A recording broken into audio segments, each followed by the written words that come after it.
4번. 대화를 듣고 여자가 남자에게 부탁하는 일을 고르시오. Honey, did you finish packing up for the trip? Yeah, my passport, my digital camera, credit cards, some medicine, and… You didn't mention the flight tickets. You have our tickets, too. Where did you put them? Don't worry, I've got them right here in my bag. Just to make sure, did you put in the vase you made for your mother? Sure. And the ginseng for your father? Well, I haven't bought them yet.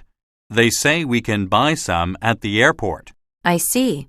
How about your electronic dictionary? Did you pack it, too? No, I'm not planning to take it with me this time. Can't you bring it for me as a favor? I may need it in France. Okay, it's no big deal.